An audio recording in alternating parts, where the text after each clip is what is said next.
WBXO Classic Rock Redefined in conjunction with Pat Soundbites Unplugged podcast. Honored to have an amazing rising star on our line today. She's a singer, she's a songwriter, she's an incredible bassist, multi-instrumentalist, and she is Abby Kay. Hey Abby, how's your day going today? It's great. How's yours? My day is going wonderful. Glad to have you on the phone and to be able to chat with you. Thanks for your time. Thank you for having me. No, not a problem. So, let me just tell the listeners, Abby is at the young age of 16. She's an incredible bass player, and she's released a debut single, It Should Have Been Me. I love it. It's a great song. It's a great video. What's the story behind it, Abby? Is it the guys didn't take you serious? I mean, maybe I just read into the video a little bit more than the lyric. Was it the guys didn't take you serious as a bass player for a band, kind of pushed you aside because you're a girl? It should have been me, and then you went on and did your own thing. What's the real story behind it? So actually, the music video tells almost the full true story.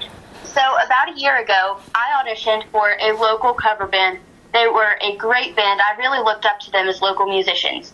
I learned the hardest songs possibly that can be played on bass in about a week, and I went in and I gave it my all, and they told me, "You're our best option." And I was really proud of that.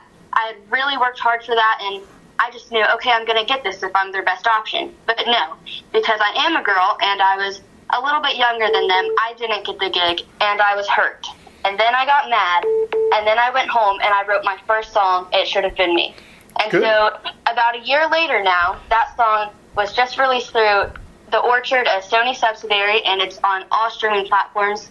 And honestly, it's one of the most incredible feelings to be able to look up your name on Spotify and hear that song that I wrote a year ago in my bedroom. Yeah, congratulations, and way to turn that whole headache around to something real positive. And I know you worked reading all your info online here, and what I was received is you work very hard at what you do, and hats off to you, man. Keep doing what you're doing. The track features, I mean, I love this band Red Sun Rising, and the track features Pat on drums and as well as Dave. How did you were able to get those guys involved?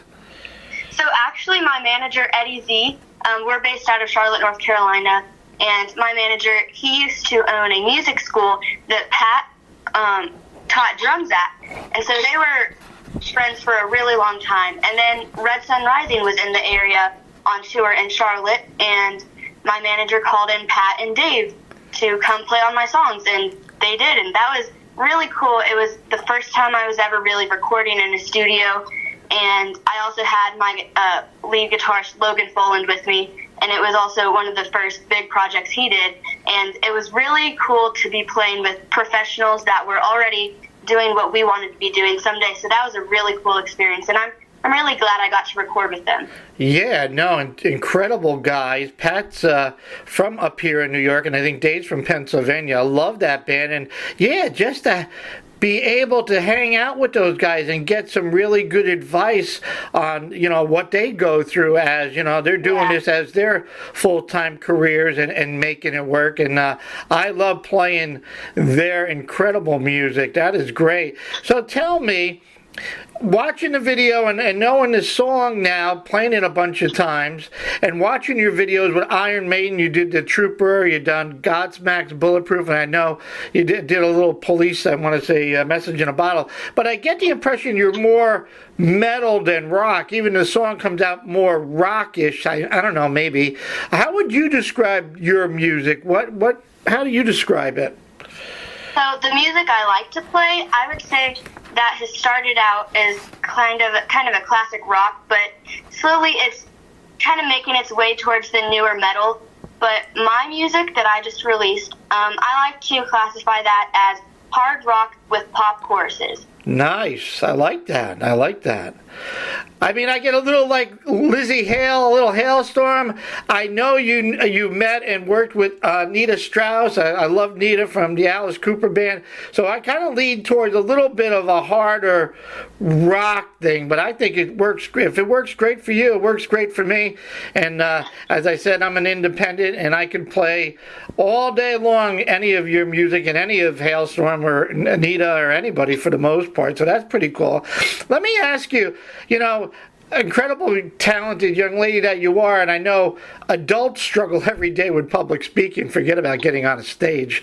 Tell me, where do you get the confidence to get on the stage and perform in front of an audience? Where does that confidence come from? Honestly, that's a really hard question. I don't really know. It just comes to me. So I'm actually a really shy 16-year-old girl. Don't really mix well with the other 16-year-olds in this generation, but I do have lots of friends that are in bands, and I mean, honestly, my best friend is my bass. But whenever I'm on stage, it's kind of like I'm really who I want to be, and we call it the light switch effect. So it happens whenever I put on the makeup, and I've heard that's also what happens like when Kiss puts on their makeup, they become this character, and I get up there on stage and I don't worry about what anyone else is thinking about me. I put on a show, I become who I want to be. Excellent. I love it. That's a very good answer. Good for you. And I know you mentioned Kiss, and I read that Dad's a big Kiss fan. I'm a big Kiss fan, and I guess it was Mr. Gene Simmons that you went to a Kiss concert, and you said, wow, I want to do that. Is that true? Yes. So I was about 12 whenever I went to that concert, and of course I was wearing the Paul Stanley makeup. I had really just gotten into rock music recently. Before that, my dad was a big influence on that. He actually had this rule that whenever I had him put Taylor Swift or Justin Bieber on my iPod, he would then give me Kiss, Motley Crue, Iron Maiden. And so, I mean, I've got to give him credit for it. I'm a musician because of my dad. And my dad isn't a musician, but just because of that musical influence. But at the Kiss concert, I just remember there was one specific moment.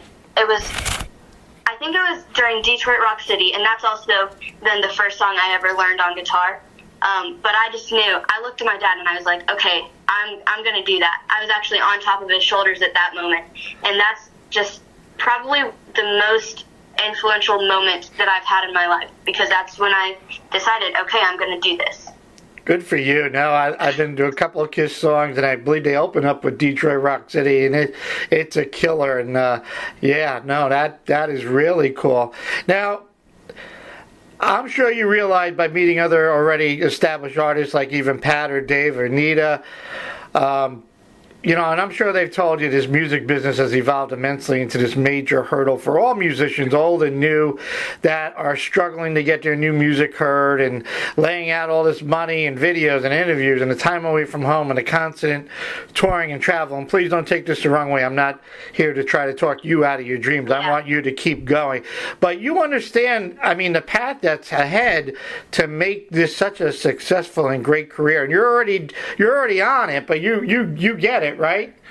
Yes, and honestly, like, a lot of people tell me, like, be careful what you wish for, it's a lot of work, but honestly, it's really what I want to do so bad. I want that so bad. I know that I will be a musician, I will be a touring musician. It's really all I want as a career. I won't have it any other way, and I'm really willing to work hard for that. I love it. And you know what, Abby? That's the attitude that you have to have. You got, if that you want to reach to the stars, you got to put in the hard work. And there's nothing you can't do as long as you put your heart and soul into it. And I could hear the enthusiasm, and I could hear the drive in your voice. So I'm all for that. You answered the question, just what I wanted to hear. What has been your biggest challenge so far? I'd say the biggest challenge is my age. I am, of course, very determined. I'm a very hard worker, but people don't understand that because most 16-year-old girls aren't.